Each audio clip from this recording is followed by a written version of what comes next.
Pónganse de pie, por favor, para...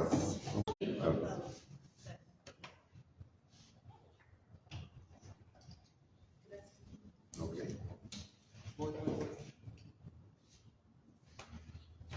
Los padres apostólicos fueron los discípulos de los apóstoles. Ellos tomaron la estafeta de la fe de los mismos hombres que anduvieron con el Señor Jesús. Sobresalieron entre ellos los discípulos del apóstol Juan, quien fue el más longevo de los 12 apóstoles. Los temas principales de los escritos de los padres apostólicos fueron: 1. La edificación de las iglesias. 2. La instrucción de los discípulos. 3. La aclaración de dudas comunes. La persecución creciente en el periodo del tiempo en que ellos vivieron fue la causa principal por el cual no hubo tantas herejías infiltrándose en la iglesia. Los padres apostólicos no eran teólogos, sino escritores más devocionales, sencillos, bíblicos y prácticos. En general eran ortodoxos, es decir, fieles a la sana doctrina. En sus escritos citaron ampliamente el Nuevo Testamento. Ahora conozcamos brevemente a 4 de ellos. Vamos a ver 4 de los padres apostólicos.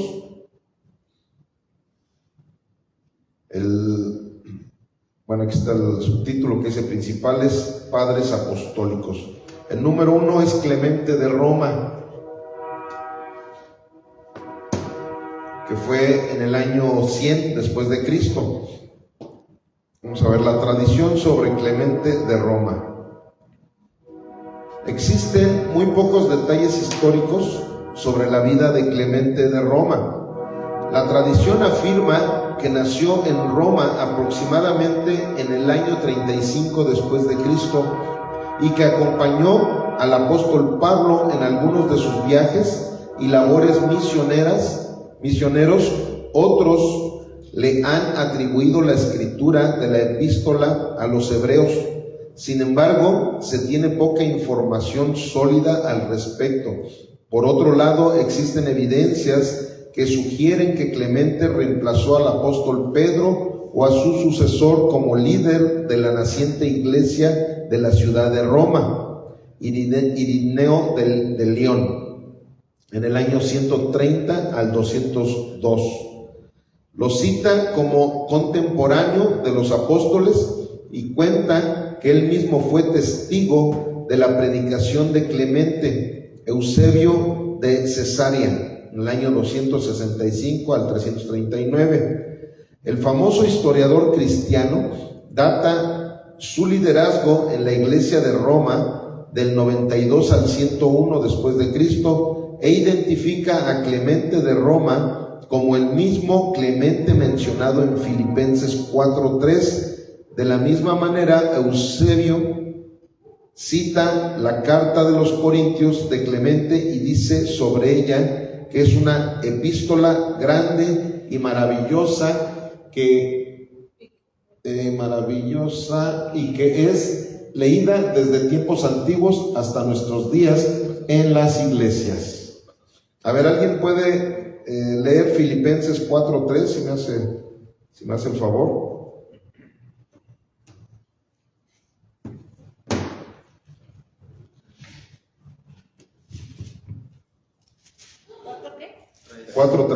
Filipenses 4:3. Asimismo te ruego también a ti, compañero fiel, que ayudes a estas que combatieron juntamente conmigo en el Evangelio, con Clemente también y los demás colaboradores míos, cuyos nombres están en el libro de la vida. Ok, ahí está hablando de este Clemente. Este Clemente, como estamos viendo, él fue discípulo del apóstol Pablo.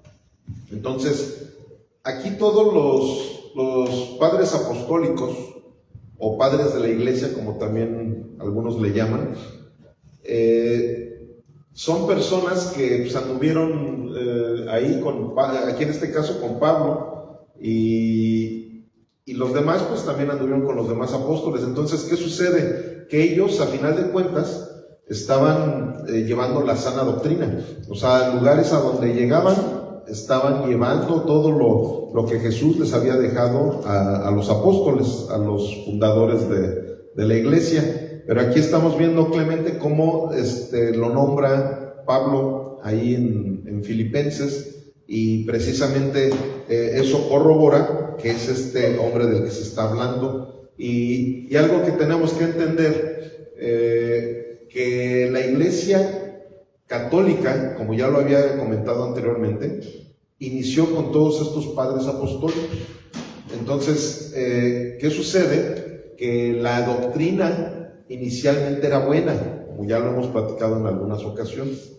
Esto lo comento porque también ahora ahí en la reunión de varones hubo ahí algunas dudas al respecto, porque se habló referente de algo de la historia de la Iglesia Católica, y sí tenemos que entender que inició bien. ¿Por qué? Porque todos ellos pues eran discípulos de los apóstoles.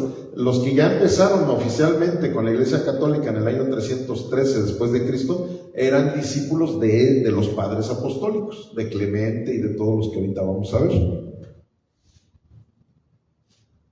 Ok, bueno, hay una fotografía de Clemente, pero de perfil. Vamos a ver, la obra de Clemente Romano. A ver, ¿quiere sacar la foto de...? ¿Sí? A ver. Ahí está. Díganme, porque si no luego a mí se me va. Que de todas maneras, cuando quieran así, ese tipo, me dicen y se las paso. Las originales que tengo aquí en la diapositiva se las mando ahí al grupo o personalmente, como gusten. Ok, la obra de Clemente Romano.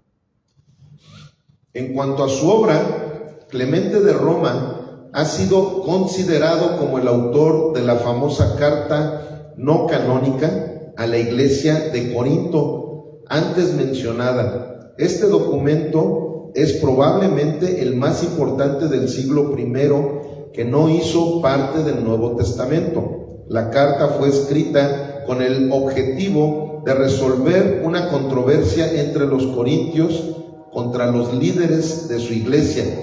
Se ha dado la carta a los corintios de Clemente entre el año 95 y 96 después de Cristo, es decir, por la misma época en la que Juan escribió el Apocalipsis.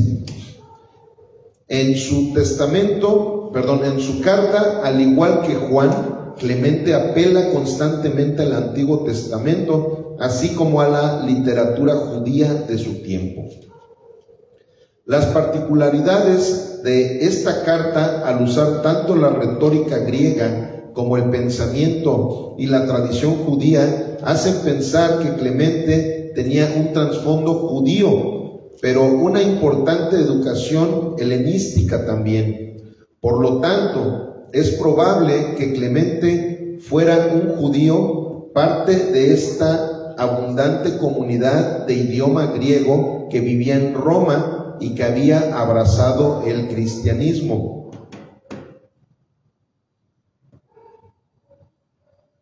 Ok, ahí está la carta así físicamente como estaba. Okay. Dice, aunque la carta ha sido atribuida principalmente a Clemente, en realidad la misma epístola se presenta como un mensaje de la Iglesia de Dios que habita como forastera en Roma, a la Iglesia de Dios que habita, como forastera en Roma, en Corinto. Pero ya nosotros estamos familiarizados con otras cartas a los corintios, las que hacen parte del Nuevo Testamento. Aunque parezca irracional, la Iglesia de Corinto, al parecer, no había resuelto del todo los conflictos y contiendas con las que Pablo trató en sus cartas. Clemente dice al respecto: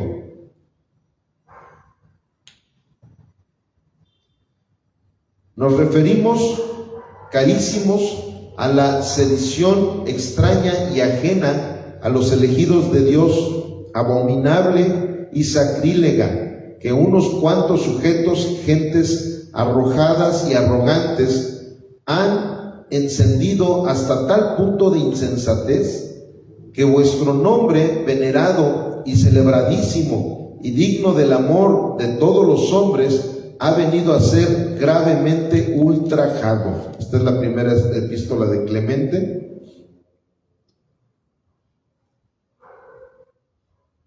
Dice, en los primeros 19 capítulos la carta deja claro que la iglesia de Corinto, antes conocida por su fe y virtud, se ha vuelto a la envidia que ha llevado a los problemas que intenta resolver esta epístola. Para exhortarlos, Clemente usa el ejemplo de Caín y Abel y luego cita varios ejemplos de situaciones de envidia en el Antiguo Testamento.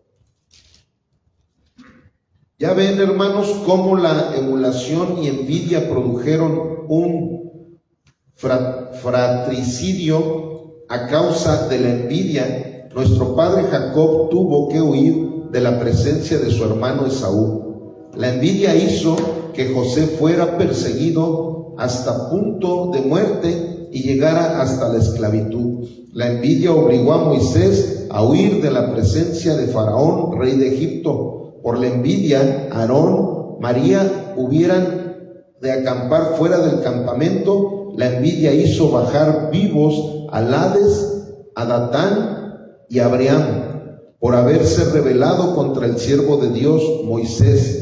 Por emulación, no solo tuvo David que sufrir envidia de parte de los extranjeros, sino que fue perseguido por Saúl, rey de Israel. Esto también es la primera epístola de Clemente, 4:7 al 13. Ok, ahora vamos a ver el segundo, que es Ignacio de Antioquía. Bueno, aquí como comentario, vemos que estas cartas de estos cuatro padres apostólicos también tenían mucha relación con todas las cartas que están en el Nuevo Testamento. Nada más que recuerden que todo lo que está en la Biblia se canonizó porque hubo un grupo de hermanos en la fe, precisamente eran parte también de los padres apostólicos, que fueron corroborando qué cartas sí estaban inspiradas por el Espíritu Santo y qué cartas no. O sea, aquí vemos que son enseñanzas muy parecidas y citan el Antiguo Testamento y esto, pero a final de cuentas, muchas veces, y ustedes y yo lo sabemos, que el Espíritu Santo muestra cosas que nuestros ojos las ven de una manera muy diferente. Entonces, a lo mejor muchos pueden decir, ay, es que esas cartas sí parecen como si hubieran sido también inspiradas, porque son parecidas, ¿verdad? Es más, como se está diciendo que Clemente posiblemente él fue el que escribió Hebreos, y de hecho sí, yo pienso que sí fue él, porque la carta de Hebreos es muy paulina, o sea, muchos por eso piensan que fue de Pablo, pero no sé si se acuerdan, bueno, ustedes no, pero ellos sí estuvieron cuando ya vimos la carta a los Hebreos.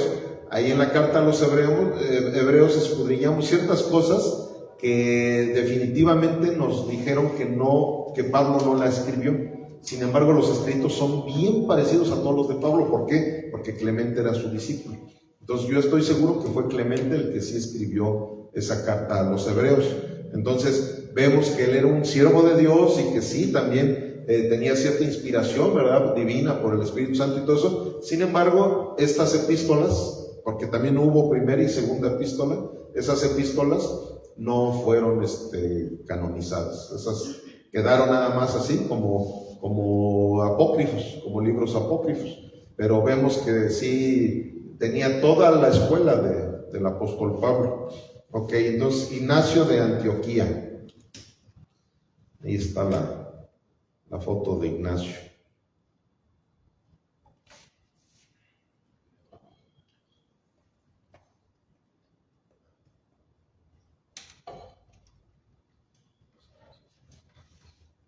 Ok, Ignacio de Antioquía, un discípulo del apóstol Juan. Fue discípulo de Juan. Se convirtió en el primer mártir en ser asesinado por su fe en el Coliseo romano, porque este obispo le rogó, con signos de interrogación, ¿por qué este obispo le rogó a sus hermanos que lo dejaran morir? Este hombre iba a morir, lo sabía y estaba dispuesto a entregar su vida. El único problema, según su perspectiva, es que los cristianos querían impedirlo. Alrededor del año 107, por razones que aún nos resultan desconocidas, Ignacio de Antioquía, del 35 al 108, el anciano obispo de esa ciudad tan importante para el imperio, fue acusado ante las autoridades romanas y condenado a morir por negarse a adorar a los dioses del imperio. Fue enviado a la capital romana con una escolta de 10 soldados, con el objetivo de que su muerte contribuyera a los espectáculos dedicados a celebrar la victoria de Roma sobre los dacios. Camino a ser sacrificado, Ignacio escribió 7 cartas, conocidas como las cartas de Ignacio de Antioquía, que hoy hacen parte de los documentos más valiosos del cristianismo antiguo. En ellas se expresó acerca de sí mismo, de las circunstancias de su juicio y su muerte, y del modo en que interpretaba lo que estaba sucediendo. Aquí Ignacio de Antioquía sale en el Evangelio de Mateo 18. Ignacio nació probablemente alrededor del año 30 o 35, por lo cual sabemos que era ya anciano cuando escribió las cartas, tenía alrededor de 70 años. Se cree que se convirtió en una edad temprana. Él y su amigo Policarpo fueron discípulos directos del apóstol Juan.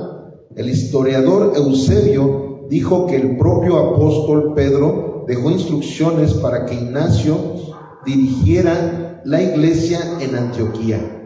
En sus cartas, Ignacio mencionó repetidamente que llevaba el sobrenombre del portador de Dios, lo cual es indicio del respeto del que gozaba en la comunidad cristiana. De hecho, surgió una leyenda según la cual Ignacio fue el niño a quien Jesús tomó y colocó en medio de quienes le rodeaban en el pasaje de Mateo 18. Aunque si realmente nació en el 35, esta teoría no puede ser posible.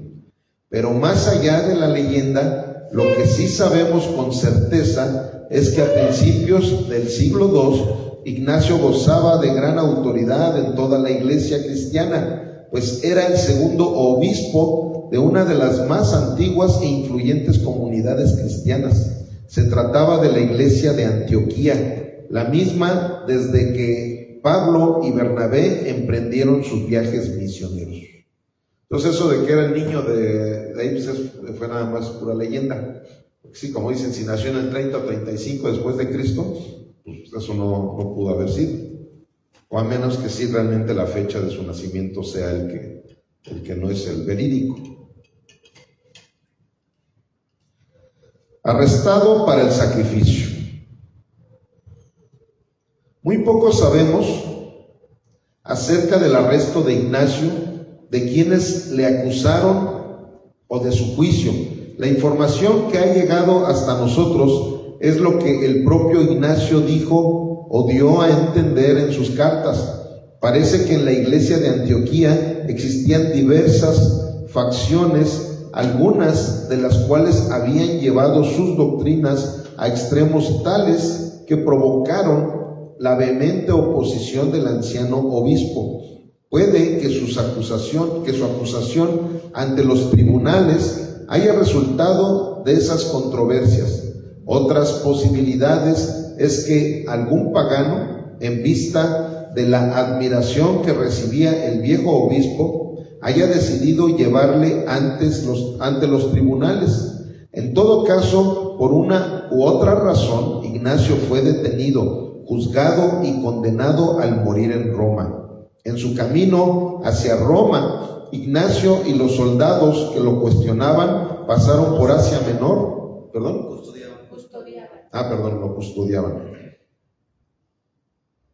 custodiaban. Pasaron por Asia Menor y muchos cristianos de la religión vinieron a verle. Ignacio pudo recibirles y conversar con ellos en varias ocasiones.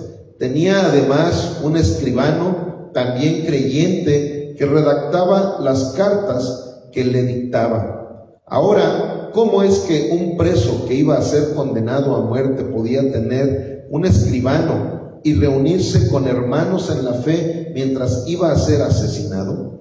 En esa época no existía una persecución general contra los cristianos en todo el imperio. Solo se condenaba a quienes eran acusados por alguien.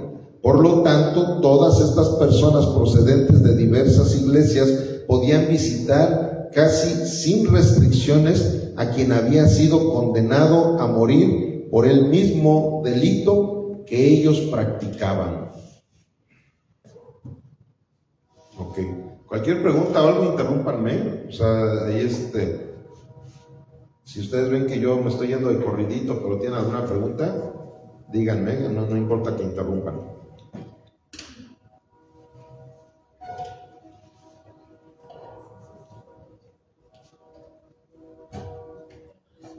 Ok, vamos al tercero.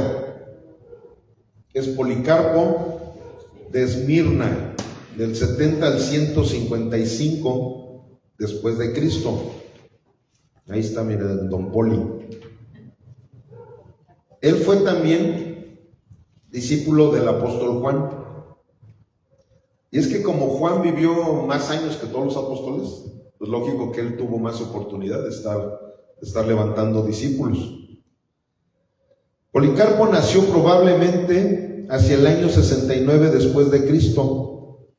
No se conocen muchos detalles acerca de su infancia y juventud, tampoco la fecha o detalles de su conversión.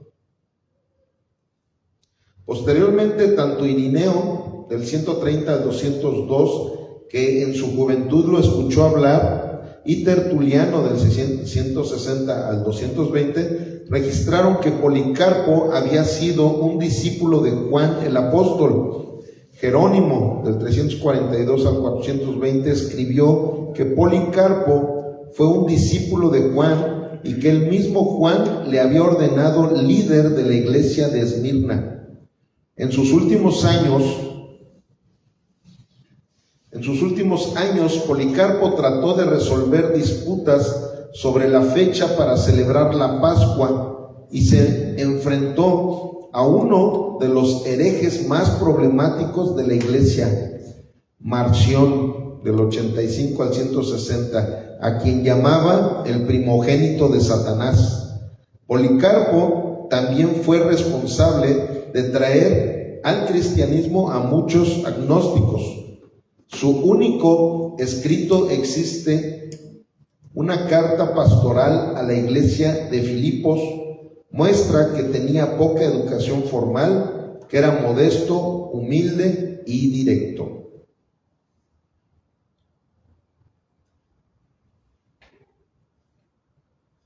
De Policarpo tenemos un amplio testimonio sobre lo que sucedió antes de ser martirizado por su fe cristiana a manos del Imperio Romano. Aquí un resumen de su vida. Aunque desde muy joven fue cristiano, solo hasta el final de su vida fue perseguido y ejecutado. Su muerte es el primer martirio registrado con detalle en la historia de la Iglesia posterior al Nuevo Testamento. Policarpo vivió durante la era más formativa de la Iglesia, al final de la era de los apóstoles originales, cuando la Iglesia estaba haciendo la transición a la segunda generación de creyentes. La tradición dice que Policarpo fue discipulado por un apóstol y que fue nombrado en el ministerio por uno de los 12 discípulos de Jesús. Si bien es poco o nada lo que sabemos acerca del testimonio final de Ignacio de Antioquía, sí tenemos amplios detalles acerca de su amigo Policarpo cuando le llegó su hora, casi medio siglo más tarde de la muerte de Ignacio.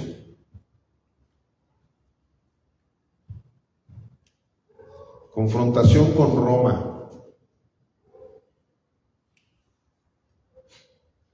Corría el año 155 después de Cristo y aún los cristianos no eran perseguidos masivamente. A los cristianos no se les buscaba, pero si alguien les delataba y se negaba a adorar a los dioses romanos, les castigaban.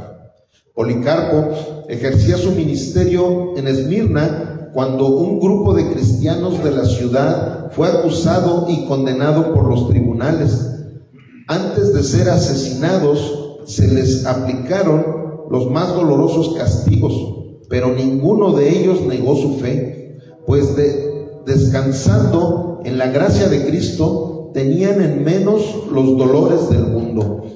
Por fin le tocó el turno a un anciano cristiano llamado Germánico de presentarse ante el tribunal, y cuando se le dijo que tuviera misericordia de su edad y abandonara la fe cristiana, Germánico respondió diciendo que no quería seguir viviendo en el mundo en el que se cometían las injusticias que se estaban cometiendo ante sus ojos, y uniendo las palabras al hecho, incitó a las fieras para que le devoraran más rápidamente. El valor y desapego de Germánico enardecieron a la multitud, que empezó a gritar: ¡que mueran los ateos!, es decir, los que se negaban a creer en los dioses romanos, y finalizaron la arenga diciendo: que traigan a Policarpo. Fíjense, es precisamente de los grandes ejemplos, ¿verdad?, que hemos estado viendo de cada uno de los mártires. Y aquí, lógicamente, que si hemos estado viendo qué de mártires, ¿verdad?, hubieron en aquella época, lógico que los padres de la iglesia, los padres apostólicos, pues iban a ser parte de todos esos mártires que estuvieron ahí, ahí en la Coliseo y en todas esas situaciones en donde los estaban martirizando. Huyendo de Roma.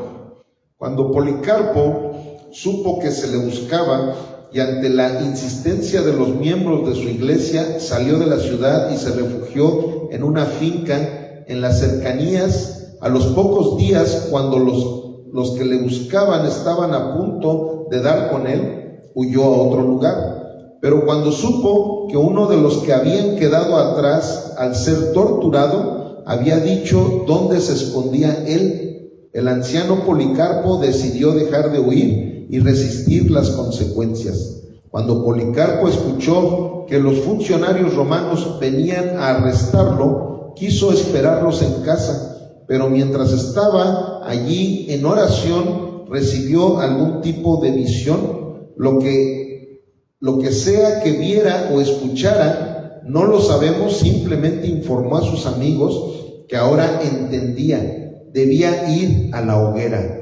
Los soldados romanos finalmente descubrieron el paradero de Policarpo y llegaron a su puerta. Cuando sus amigos lo instaron a huir nuevamente, Policarpo respondió: hágase la voluntad de Dios, y dejó entrar a los soldados. Qué valentía, ¿no? Recuerden que el factor principal de aprender de los mártires y parte de toda la historia de la iglesia antigua es que ellos nos inspiran a entender lo que es ser un cristiano. O sea, la verdad es que, como les he dicho desde un principio, a mí esa parte de la historia, esa parte de los héroes de la fe, de los mártires, todo eso es algo que nos hace reflexionar. Si aquellos hombres que tenían realmente problemas como cristianos hicieron todo lo que hicieron, ¿por qué? Porque sabían en dónde iban a estar. y nosotros sabemos dónde están. O sea, imagínense ahorita cada uno de estos personajes de los que estamos hablando, lógicamente están en el reino de los cielos y en un lugar muy preeminente, en un lugar muy especial, ¿verdad? Porque como lo vimos la semana pasada, antepasada, hubo también de mártires a mártires, o más bien de cristianos primitivos a cristianos primitivos, porque mártires fueron unos, y recuerden que vimos que algunos sí se huían, tenían cierta cobardía, luego ya se arrepentían y todo. Lógico que no están en el mismo lugar. O sea, como aquí estamos viendo a un Policarpo, a un Clemente, ellos están en un lugar como el de Pablo, como el de los apóstoles, ¿verdad? O sea, ahí hay una diferencia en lo que sucedió con esos cristianos que sí recapacitaron, pero que no murieron como mártires. O sea, aquí a final de cuentas, estos hombres, por eso, ahorita con lo que estamos viendo de Policarpo, él estaba, ahora sí que yo creo que su instinto de supervivencia lo estaba haciendo correr, se estaba escondiendo, refugiando, pero el Espíritu Santo le mostró, o sea, como cuando, imagínense que te digan, ¿sabes qué? Que te voy a regalar un viaje a Cancún y te vas a ir en cuando tú quieras. Ahí están los boletos abiertos para que te vayas y te vas a ir al mejor hotel, lo máximo. Y que tú, en vez de que estés buscando la manera para ya irte a ese viaje, estés buscando la manera de estar retrasando el viaje, ¿verdad? O sea, cualquiera diría, pues está loco. Oye, pues si le están dando ese viaje, entonces pues, más bien debería de hacer lo necesario para dejar ya todas sus cosas listas y irse a ese viaje. Pues yo creo que algo así fue lo que le mostró el Espíritu Santo. Yo creo que le dijo, oye, mira, tú estás huyendo cuando que en el momento en que tú mueras, tú vas a ver nada más en qué lugar tan maravilloso vas a estar. O sea, ya no es momento de que estés huyendo. Al contrario, es momento de que les demuestres a las personas que el lugar a donde tú te vas a ir es muchísimo mejor que donde estás. Porque precisamente esa es la inspiración que nos dan todos los mártires, incluyendo a los apóstoles, incluyendo a Esteban, ¿verdad? Que fue un diácono, fue el primer mártir de la Biblia. ¿Qué sucede? Que todos ellos sirvieron para que muchos de nosotros digamos, no, yo sí quiero ese lugar. Yo sí quiero. Si esos cuates entregaron su vida, si hicieron todo lo que hicieron, permitieron que las fieras se los devoraran, aquellos que incluso hasta sus familias las veían como los estaban destazando los leones, esos animales, lobos también dicen que usaban mucho a los lobos para que empezaban a desgarrar la piel de sus familiares, pero ellos sabían perfectamente a dónde iban a estar. Entonces, eso es la verdad lo más importante. Todo lo que vamos a estar aprendiendo, a final de cuentas yo sé que es mucha cultura, incluso lo que estamos aquí aprendiendo, toda la historia es padrísimo, pero lo más importante de todo es la inspiración que nos den todos esos mártires a nosotros cuando vemos que hay una necesidad de evangelizar, una necesidad de ir con alguna persona para orar por ellos, qué sé yo, pues entender que somos soldados de Cristo. Y entender que si aquellos dieron tantas cosas por el Evangelio, ¿por qué nosotros no lo vamos a hacer? Si el mismo Espíritu Santo que estaba en ellos es el mismo que está en nosotros. ¿Amén? Ok. 4. Papías de Hierápolis, del 60 al 130 después de Cristo. Papías de Hierápolis fue otro de los padres apostólicos de la iglesia, oyente del apóstol Juan también. ¿Se dan cuenta? Fueron 3 de estos que estamos viendo, 3 fueron del apóstol Juan. Nada más fue uno Clemente, fue el de Pablo, nada más el primero. Y como les digo, aquí más que nada, pues tuvo más años Juan que aprovechó, ¿verdad? Para estar haciendo discípulos. Y aquí dice y compañero de Policarpo, fíjense, él también era compañero de Policarpo, según Irineo, así como Justino, según Eusebio. Todos ellos son historiadores, son los que fueron dejando todos estos escritos. Y Marción, según el mismo relata en sus escritos.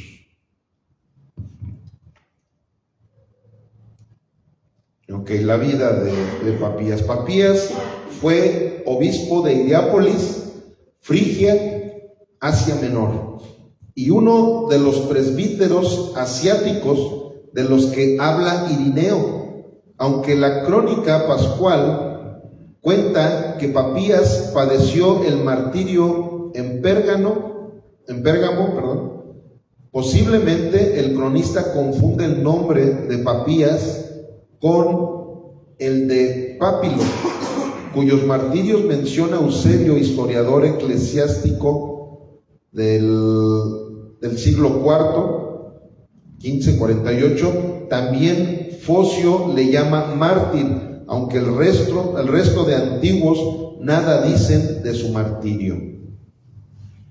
A pesar de la estima mantenida por Irineo y Jerónimo, Eusebio dice de él ser un varón de mediocre inteligencia, como demuestran sus libros, Historia Eclesiástica. Bueno, ahí dice todo, ¿verdad? Posiblemente su doctrina quiliasta, bilinealista, el asunto es en cualquier caso oscuro. Ok, ¿ya sacaron foto? Obras. Siendo ya obispo de Hierápolis, Papías escribió un tratado en 5 libros titulado Explicación de las sentencias del Señor hacia el año 130, según la referencia que en ella se hace el gobierno de Adriano. Como fuentes, Papías utiliza los evangelios de Mateo, Marcos y Juan, aparte de las enseñanzas orales de los familiares de los apóstoles, sobre todo el apóstol Felipe, que vivía en Hierápolis. En el prefacio de su obra resume Papías el fin que pretende. No dudaré en ofrecerte ordenadas juntamente con mis interpretaciones, cuantas noticias un día aprendí y grabé bien en mi memoria.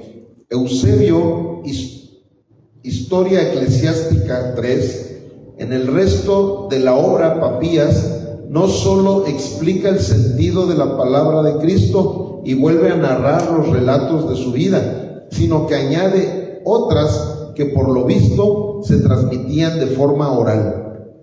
El tratado en 5 libros de Papías es referenciado por la Didascalía Apostolorum, Codex Vaticanus y Patrología Greca, así como estuvo en manos de Irineo, Eusebio, Apolinar y Jerónimo. Felipe de Side, Andrés de Cesarea y Máximo el Confesor, y Jorge Amartolus, todos ellos de fecha y lugares muy disipantes. No obstante, de él solo queda hoy en día pequeños fragmentos. Todo está como medio enredadillo, ¿verdad? Pero el chiste es que tenemos que tomar todos esos datos. Escritura. Entre los fragmentos que nos han quedado de las obras de Papías se encuentran 2 observaciones sobre los 2 primeros evangelios, Mateo y Marcos, que arrojan luz sobre su origen, así como una interesante precisión sobre los escritos de Juan, Evangelio, cartas y Apocalipsis. Según Papías, Marcos escribió el Evangelio por encargo de Pedro y lo escribió sin orden y según lo que él iba escuchando a los demás. Fíjense que aquí ahorita voy a hacer una pausa aquí en lo que estamos viendo. De hecho, hasta ahorita estoy entendiendo, yo sabía que el Evangelio de Marcos es el que más errores tiene de los 4 evangelios, que precisamente es el que estamos ahorita escudriñando los domingos.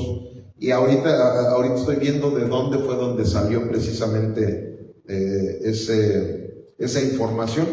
Aquí él precisamente fue el que se percató, porque también era parte de lo que hacían los padres apostólicos, todos los que iniciaban con la iglesia primitiva. Cuando llegaban a sus manos los papiros, los rollos de cada carta, de cada epístola, pues lógicamente que pues, las revisaban, y como ahorita estamos viendo, incluso iban con los familiares de los apóstoles para seguir investigando. O sea, es que eso es también lo padre de todo lo que estaba sucediendo en la iglesia primitiva, lo padre de lo que sucedía con los padres apostólicos, ¿verdad? Que no era solamente, pues ya me dijeron esto, ya no, se iban a estar investigando. Andaban investigando que realmente esto fuera correcto, que lo que había dicho Juan corroborara también lo que dijo Pedro, ¿verdad? Lo que dijo también a lo mejor el Evangelio de Lucas, ¿verdad? Todo irlo corroborando. Entonces aquí vemos, y sí, efectivamente, el Evangelio que más errores tiene es el Evangelio de Marcos. Y precisamente aquí dice cuándo fue cuando se descubrió que tenía esos problemitas, esos errores. Ok. Por lo que se refiere a Mateo, Papías dice que hizo una recopilación en arameo de las sentencias del Señor, adaptándose a la capacidad de los oyentes. Eusebio, Historia Eclesiástica 3. Esta última afirmación puede que en tiempos de Papías, la obra original de Mateo ya había conocido algunas traducciones, todas ellas sobre la base del original arameo y no como nuevas versiones escritas ni como fruto de las versiones orales vernáculas. Otro de los fragmentos de Papías suscita una cuestión no resuelta hasta ahora, la cuestión de los dos Juanes, Juan el apóstol y Juan el anciano, su discípulo, nombrados por él entre los garantes de la ortodoxia doctrinal. ¿Se trata de dos personas o solo una? ¿Se trata del apóstol Juan o del presbítero Juan? ¿O se trata de los dos Juanes, el maestro y el discípulo? No es fácil el asunto, puesto que Papías los trata por separado, dos Juanes, pero siempre equiparados por una misma autoridad y testimonio doctrinal. Ok, pues con esto terminamos ya de ver los cuatro primeros padres apostólicos, y ahora vamos a ver algunos escritos importantes del tiempo de los padres apostólicos. Número 1, la Didaché, o la enseñanza de los 12. Eso ya lo habíamos platicado en alguna ocasión. Es más, ya les mandé la Didaché, ya se las mandé ahí en el grupo, en el formato PDF. Ahí está parte de los originales de la Didaché. Entonces, aquí vemos que precisamente uno de los escritos principales, si no es que más bien el principal de los padres apostólicos, pues fue esa, la Didaché, que era precisamente ese libro que los 12 apóstoles lo llevaron a cabo para todos los nuevos creyentes. O sea, ahí se encontraba de qué maneras, cómo se les iba a enseñar a era todos los rudimentos que tenían que saber los nuevos discípulos para que pudieran ser salvos, y aparte para que pudieran vivir una vida cristiana. Incluso ahí habla de las liturgias que se llevaban a cabo en cada culto y todas esas cosas.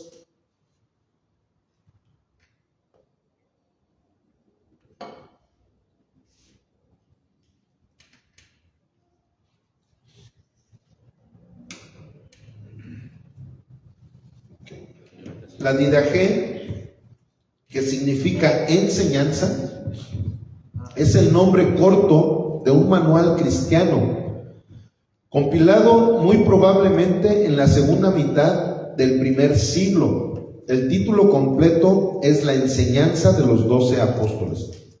El documento realmente fue muy importante, ya que tuvo una amplia circulación en la iglesia de los primeros siglos. Incluso algunos importantes personajes como Orígenes del 184 al 253, Atanasio del 296 al 373 y Eusebio del 265 al 339 lo hicieron y lo emplearon. Posteriormente, varios escritores cristianos citaron este documento y la emplearon en sus escritos. Algo interesante sobre la Didaché es que quedó olvidada en la historia y prácticamente no se conocían copias de este importante documento hasta hace muy poco. Solo hasta fines del siglo XIX fue redescubierta y empezó a despertar el interés de los estudiosos.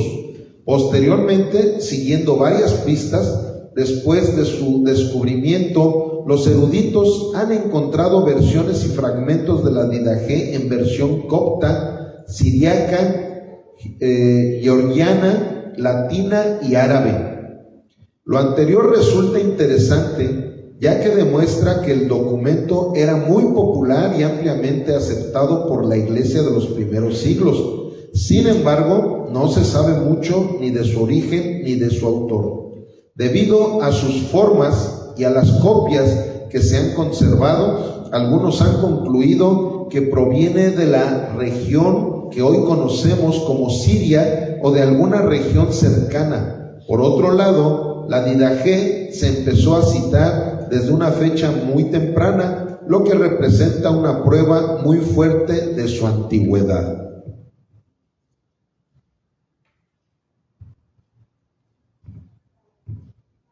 Número 2, la segunda carta de Clemente. La segunda epístola de Clemente, también conocida como Segunda Clementius o Segunda Clemente, es una obra de la literatura homilética cristiana del siglo II. Encuadra actualmente entre los escritos de los padres apostólicos en contra de lo que enuncia su autor. No es Clemente de Roma. Okay. Miren, aquí esta carta de Clemente, no era del Clemente de Roma, del que vimos hace ratito. Es otra epístola.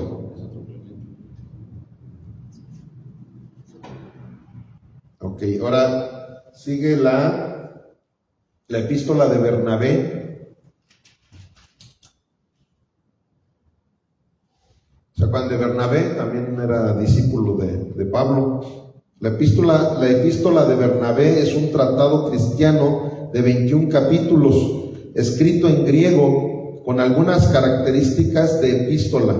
Ha sido preservado en el Codex Sinaiticus del siglo IV, donde aparece al final del Nuevo Testamento y antes del pastor Hermas. Pastor Hermas también fue otro de los padres apostólicos que escribió también la siguiente carta que vamos a ver. Ahí está, 4, pastor de Hermas. Fui al museo a sacarle fotos a esto y todo, para pasarles el dato. Al museo ahí de Google. Esta obra literaria cristiana de finales de la primera mitad del siglo II fue muy importante para la iglesia de los primeros siglos. Aquí un resumen de la historia y del contenido del pastor Hermas. Este documento es claramente el más extenso de los llamados padres apostólicos y de hecho también es más largo que cualquiera de los documentos que componen el Nuevo Testamento. Aparte de lo que aparece en el mismo escrito, es realmente poco lo que se sabe sobre la vida del autor del pastor de Hermas. Ok, siguiente, número 5, la epístola a Diogneto. Buen nombre para un grupo musical, ¿verdad? Uno era Magneto y pues este también estaría. Dice, la epístola o discurso a Diogneto es una obra de la apologética cristiana, escrita quizás en las postrimerías del siglo II. Esta pequeña obra de apenas 12 capítulos es una pieza singular de la literatura cristiana. El desconocido autor de este tratado, compuesto seguramente a finales del siglo II, va respondiendo a estas cuestiones en un tono más de exhortación espiritual y de instrucción que de polémica o argumentación. Literariamente es, sin duda, la obra más bella y mejor compuesta de la literatura apologética. Sus formulaciones acerca de la postura de los cristianos en el mundo o del sentido de la salvación ofrecida por Cristo son de una justeza y una penetración admirables. ¿Alguien me puede decir lo que es la apologética? Como un género literario. ¿Un qué? Me suena a un género literario. No, bueno, es un género literario. Pero ¿qué es? ¿Qué quiere decir la apologética? O la apología. Exactamente. Lo estudiamos en el curso pasado, ¿no? Es la defensa. En este caso, cuando estamos hablando de teología, pues la defensa de la fe. La apología, o sea, aquí estamos viendo que esta epístola hablaba precisamente de todo lo que estaba mal. Es como si ustedes se ponen a ver casi la mayoría de todas las epístolas en realidad tienen mucha apología. ¿Por qué? Porque defienden toda la fe cristiana de las herejías y de todas las cosas que desde aquel entonces se estaban llevando a cabo. Se denuncia todo lo malo para decir realmente lo que es lo bueno. Muchas veces cuando estamos evangelizando a alguien, ocupamos también mucho, sobre todo si se trata de un ateo, necesitamos conocer de la apologética, que de hecho posteriormente vamos a tener esa materia, específicamente de lo que es la apologética. Se requiere de la apologética para dar argumentos en defensa de la fe y en contra del ateísmo. Entonces, de hecho, la mayoría de ocasiones la apologética se usa en contra del ateísmo. Casi siempre ahí es cuando es muy necesaria la apologética. Entonces, esta epístola realmente, pues esa era su finalidad principal, el estar defendiendo la fe. Ok, ya con esto terminamos de ver estos escritos, y ahora vamos a ver un deseo malsano por el martirio. Ok, un deseo malsano por el martirio. Es que los martirios, lógicamente, que causaron cosas buenas, pero también causaron cosas negativas, ¿verdad? Entonces, aquí eso es parte de lo que aquí vamos a ver. Dice el número 1, que es un deseo malsano por el martirio, dice, le populariza la idea de que el martirio precede el camino a la gloria. O sea, en las obras que estuvimos viendo, los escritos y todo eso que se estuvo dando con los padres apostólicos, empezaron a traer este tipo de problemáticas también dentro de la iglesia. O sea, como lo hemos visto, precisamente por eso se fue deformando la iglesia católica. Se convierte en obra, ¿no? Exacto, ¿por qué? Por cosas como estas. O sea, ahorita yo, como les comenté, lo más importante, lo más benéfico de conocer la obra del martirio que hubo en aquel entonces es que nosotros debemos de ver como ejemplo de fe. Necesitamos tener esa motivación, ¿verdad? Para que muchas veces cuando nos da flojera hacer cosas para el Señor, cuando no tenemos una buena actitud, todo esto nos inspira, ¿verdad? Nos anima. Sin embargo, ustedes saben que así como Dios trata de inspirarnos, siempre Satanás va a estar metiendo su cuchara para tratar de tergiversar las cosas de bendición que en la iglesia se llevan a cabo. Entonces, ¿qué empezó a suceder? Aquí vemos, se empezó a popularizar que el martirio precedía la gloria. O sea, como dice mi esposita, o sea, como si mis obras me pudieran dar la gloria, ¿verdad? Y lo vemos como esa iglesia que se fue trastornando, se llega a practicar el flagelo. Piensan que flagelándose, piensan que de esa manera van a estar ganando el favor de Dios, piensan que de esa manera ellos van a poder tener galardones en el cielo, en vez de que vean lo que dice la Biblia, ¿verdad? Los galardones en el cielo, cómo es como se llegan a ganar, pues evangelizando, predicando, haciendo todo para sobresaltar el nombre de nuestro Señor Jesucristo, la cruz del Calvario, ¿verdad? No flagelándose, no causándote dolor, un martirio, ay, entonces ya de esa manera, no, eso sí tenemos que entenderlo, familia, porque como ahorita que les estoy diciendo esto nos inspira. Imagínense que al rato alguien diga, no, sí, ahora que he estado viendo ahí en el seminario, cómo ellos se martirizaban, entonces el pastor habla muy bien de ellos, fueron los padres apostólicos, no, pues entonces yo también quiero martirizarme, ¿no? Es más, me voy a ir a estarle echando pleito ahí a los musulmanes allá en Arabia y para que me maten, ¿no? Y si me matan de esa manera, pues ya me gané la gloria. Entonces, aguas. ¿Por qué? Porque el ser humano tiende a tergiversar las cosas, porque el diablo empieza a querer estar metiendo ahí su cuchara en las cosas que realmente Dios las hizo con otro propósito. Ese es el número 1. 2. Distorsión del significado bíblico del bautismo. Afirmaron que el bautismo quita el pecado y condujo a la idea de que un solo acto de arrepentimiento es necesario, el que acompañaba el bautismo. Bueno, pues eso lo seguimos viendo en esa religión. O sea, todo esto desde aquel entonces inició. O sea, muchas veces dices, bueno, ¿y cuándo empezaron con esas? Bueno, pues desde aquel entonces. En esos escritos empezaron a tergiversarlos de tal manera que decían, ¿sabes qué? Pues se bautizan desde chiquitos. Y ya, ese es el boleto para que la entrada al cielo.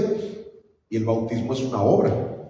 Por cierto, ya están dando los calorcitos, entonces ya vayan apuntando a los bautismos, que ya vamos a organizar algo para los bautismos. Pero ¿qué sucede?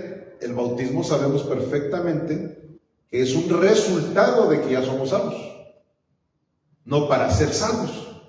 Entonces ellos, hasta la fecha lo vemos, pues hacen esos ritos pensando que de esa manera ya compraron su boleto para poder ir al reino de los cielos.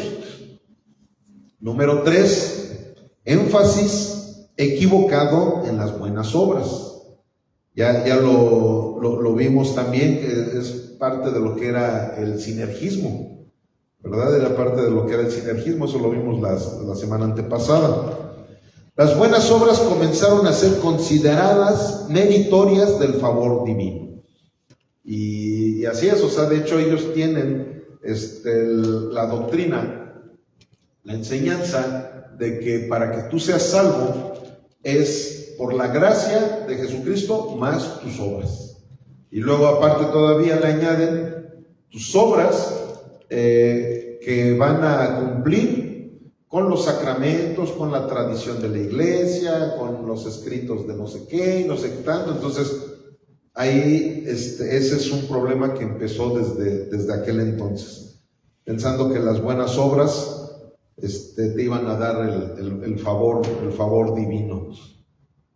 4. La disciplina como acto meritorio. El arrepentimiento debe manifestarse con actos de contrición público. O sea, sabemos que sí, nosotros tenemos que tener arrepentimiento. Y la Biblia habla de que damos frutos dignos de arrepentimiento.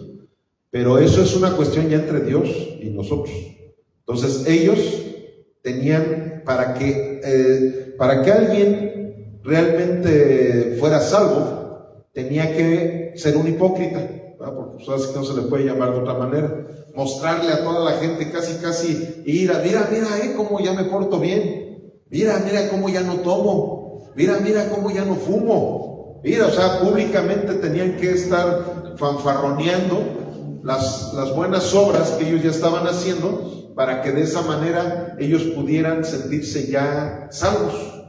Entonces ese es otro. Es como ahorita en la Cadocha, Ajá. que tienen un rezo del yo pecador que dice por mi culpa, por mi grande culpa, que se están confesando que son pecadores, todos juntos ahí rezando eso.